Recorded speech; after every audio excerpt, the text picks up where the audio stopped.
Hello everyone. This is a chilly evening in Cleveland. My name is Mujtaba Mubashir. I'm a surgery resident here at the Cleveland Clinic. I'm joined today by Dr. Joel Dunning, or rather I should say the world famous Dr. Joel Dunning. He is, as many of you know, the chief editor of CTSNet. He's come a long way from the UK and is visiting Cleveland Clinic. We're quite excited to have him here. This is just a short session where we're going to share some experiences, learn from some of the wisdom that Dr. Dunning has to share with us. And why don't we just start by asking Dr. Dunning how your trip to Cleveland has been and what you've been doing today so far.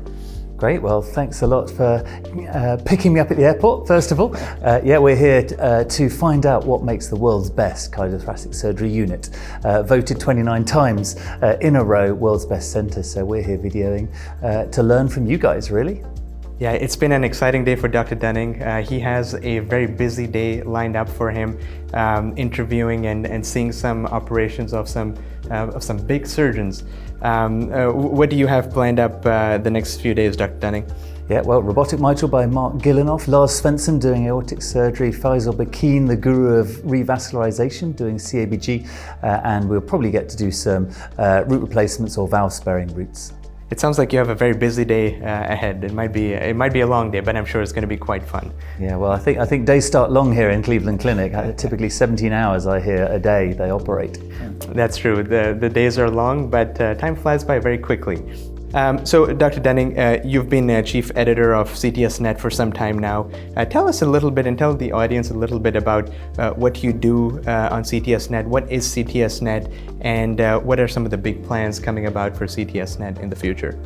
Yep, so the mission of CTSNet is to help with the learning and training of surgeons worldwide. So we are here for surgeons. We're owned by the three biggest societies in the world, the STS, EACTS and AATS.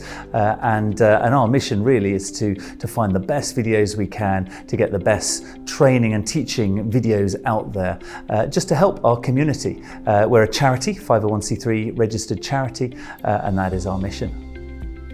Speaking of videos, I think that is quite important, especially in today's education. As a trainee, it's so valuable to be able to look at a video and learn from others' techniques, especially if it's a nice, well-edited video. I know that this is something that you're thinking of incorporating more and more into CTSNet for the wider audience. Yeah, one thing we'd love to do, we might get your help on this as well, is to take unedited videos from the most famous surgeons in the world. We've had offers from Shanda Blackman, Sami Syed, a lot of surgeons here at the Cleveland Clinic. They video their operations, but they don't have time to edit them. So wouldn't it be amazing if as a trainee you said, well, I'll take one of those videos, I'll watch it meticulously, I'll learn every step, and we would put you in contact with those senior surgeons. You'd edit it up, you get a co-authorship with them, and you'd learn a lot. What do you think? Good idea? I think this is a brilliant idea. There's a lot of enthusiasm out there. Means even myself speaking to some of the people over here, there's a lot of effort that people are already doing on their own. But if it's a concerted effort to have a nice database where this is available for medical students, for residents, fellows, and even attendings, whoever is interested and has the time. I know that as you go on, the time, you can attest to this, Dr. Dunning, your time becomes more and more valuable and decreases. But this would certainly be something that would be really valuable for education, and that is the future of surgery, future of cardiothoracic surgery. Yeah, I think it pairs things up brilliantly. The senior surgeons are doing all the operations but don't have time to edit them, and then the junior surgeons aren't doing the operations but they've got all the time to edit them. So I think it's a perfect pair up. Yeah, so this is something that's very exciting. It's going to be coming about pretty soon, you think? Hope so. Well, if I persuade you to run it, then it's as soon as you're ready. Sounds good. And then in terms of some of the other CTSNet activities that are going on, there's quite a few things coming up at some of the different conferences. We have STS coming up, we have AATS coming up. I know that in the editorial committees, there's been a lot of discussion about hosting some sessions over there, and you've been a key proponent of that. Yeah, we like to go to all the meetings. We like to grab the most prominent speakers and grill them on what they've just spoken about, try and shake out some of the controversies. You know, we've had a lot of controversies recently. Partner 3 sort of is TAVR for low-risk patients versus surgical AVR. We've got the coronary revasc guidelines that don't give enough prominence to CABG in triple vessel disease with good LV. So there's a lot of controversial areas out there, and we like to shake up the current speakers. And actually, we love the help from trainees and people like yourselves. We'd love you to interview them as well and ask those pertinent questions. Yeah, it's certainly very exciting, you know, especially for junior trainees to get involved with the community at large. This is a really nice, it's a very effective way to just get engaged with the audience. So thank you very much for promoting this and getting it out to the public. Let's shift gears just a little bit. Dr. Dunning's a thoracic surgeon. He's in the UK. He's been doing this for a long time. I'm a trainee coming into this business. Any pearls of wisdom, Dr. Dunning, that you'd like to share? I know things are quite different in terms of training here and in the UK.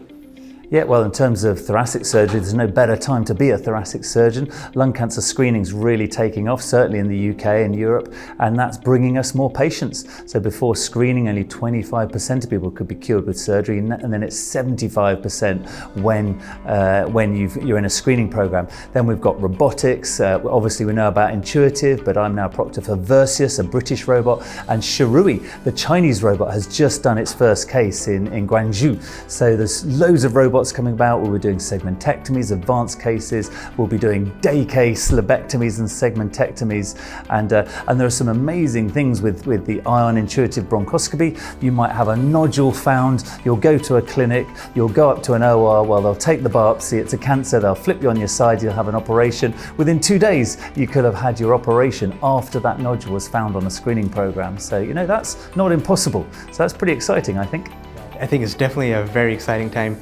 I remember when I started medical school, lung cancer was essentially almost a death sentence for patients. The survival was so poor, but in the last several years, with the advances in immunotherapy and chemotherapy, there's just been so many new things coming about that's completely changed the landscape. So going into the future, things like localizing tumors and with all these advanced techniques coming about, it's definitely an exciting time to be in the field. And you've seen that throughout your career. You've been at it at the very beginning when I guess VATS was first being introduced, and now here we are talking about robotics and the very next steps. Yeah, absolutely. I started when 4% of the UK were doing minimally invasive surgery, and then it went to 70-80% by VATS, and then I started robotics when 4% of people were doing robotics, and now that is going towards 70-80%. So yeah, that's a really exciting time. So who knows what it'll be doing in the next 10 years. I personally think that we've got an exciting field of advanced cancers non-responsive to immunotherapy. So they'll have had a few rounds of immuno and chemo, and then another targeted cell therapy, and then we'll be asked to do the really advanced, difficult cases that are stuck as hell, that have no other options. So I think the future's looking bright. I think I agree. I think with every field, as the advances go on, the complexity increases, but then there's always tools that come up to match that. So definitely a very exciting time. Any other words you'd like to share with us, Dr. Dunning, before you run off to the ORs tomorrow and start to explore all of these different crazy procedures happening here? Just for our audience, we're there for you. We want to get the best videos out there. We want to share our videos together, and we'd love to hear from you. We also like to do JAN submissions. You help us with doing Journal and News Scan. Any exciting or interesting articles out there, we like to highlight them every week. We like to do a podcast on it, and we do a little weekly summary by email. So yeah, get interactive. Come join our crew on CTSNet. We're an enthusiastic bunch, and we do it for the good, hopefully, of our learning and training worldwide. All right, well, it's been a pleasure. Thank you very much, Dr. Dunning, for coming all the way here to Cleveland. I'm very excited that I had the opportunity to meet you, especially as one of the JAN's editors as well, meeting you in person. And I hope you have a really good time here and make some good videos. Yeah, great. Thanks a lot. Thank you very much. Cheers. Thanks.